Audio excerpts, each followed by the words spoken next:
सूर्यास्त हो गया था। शकुंतला भाग जाने का रास्ता ढूंढ रही थी। जब वह बगीचे में गई तो उसने देखा कि एक युवती वहां उदास बैठी हुई है। उसके वस्त्रों को देखकर उसने ताड़ लिया कि वह अवश्य ही राजकुमारी होगी।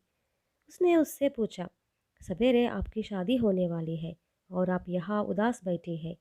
मैं समझती हूँ आपको यह शादी कतई पसंद नहीं है ना। राजकुमारी की आंखों में आंसू आ गए। उसने प्रेम किया था एक युवा शिल्पी से, जो देवी के मंदिर में मूर्तियों को तराशता था। यह बात अपने माँ बाप से बताने का उसमें साहस नहीं था। अपने माँ बाप के आज्ञानुसार एक देश के युवराज से उसे शादी करनी पड़ रही है। ऐसी शादी करने से क्या फ़ायदा? अगर आपने माँ बाप से अपनी अनिच्छता बताने से डर रही है, तो सीधे उस राजकुमार से ही बता दीजिए कि यह शादी मुझे पसंद नहीं। शकुंतला ने सलाह दी। राजकुमारी ने अपनी अंगूठी शकुंतला को देते हुए कहा, इसे पहनने पर राजमहल में कहीं भी जा सकती हो। कैसे भी हो, सिंहापुरी के राजकुमार को यहाँ ले आना। उसने दूसरों की आंखों से बचाकर युवराज को राजकुमार की अंगूठी दिखाई और कहा, राजकुमारी तक्षण ही आपसे किसी मुख्य विषय पर बात करना चाहती है। आप मेरे साथ चलिए। वह उसे अपने साथ ले गई और वह जगह दिखाई जहाँ राजकुमारी छिपी थी। स्वयं एक पेड़ के नीचे खड़ी हो गई। युवराज थोड़ी देर में लौटा। उसकी आंखें क्रोध से लाल थी। वह शकुंतला के पास आया और पूछा, तुम्हारा क्या नाम है? डरती हुई शकुंतला ने कहा, शकुंतला। देखो शकुंतला, तुम मुझे बहुत अच्छी लगती हो।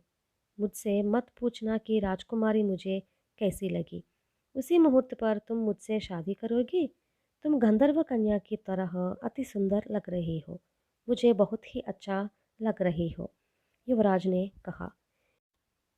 शकुंतला ने कहा कि किसी भी दृष्टि से मैं आपको योग्य नहीं हूँ। तुम्हारी अस्वीकृति से ही मालूम हो जाता है कि तुम कितनी सद्गुणी और सुशील हो। मेरा तो यह अटल निश्चय है कि मैं तुम ही से शादी करूँगा, राज सिंह ने कहा। क्षणों में यह बात अंतपुर में फैली। राजदंपति को यह बात पर दुख हुआ कि क्यों उसकी बेटी ने अपने प्रेम की बात उनसे छिपाई। उन्होंने अपना कर्तव्य जाना और उसी मुहूर्त पर अपनी बेटी की शादी शिल्पी से और शकुंतला की शादी युवराज से कराई। राजा शकुंतला से बहुत ही प्रसन्न हुआ। उसने उससे कहा, तुमने मेरी बेटी को बचा लिया, अथवा मालूम नहीं वह क्या कर बैठती। बोलो, तुम्हें क्या चाहिए? महाराज, खाद्य सामग्री जहाँ रखी है वहाँ मेरे 2 बोरे हैं।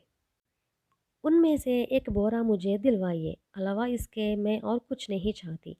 शकुंतला ने अपनी इच्छा प्रकट की।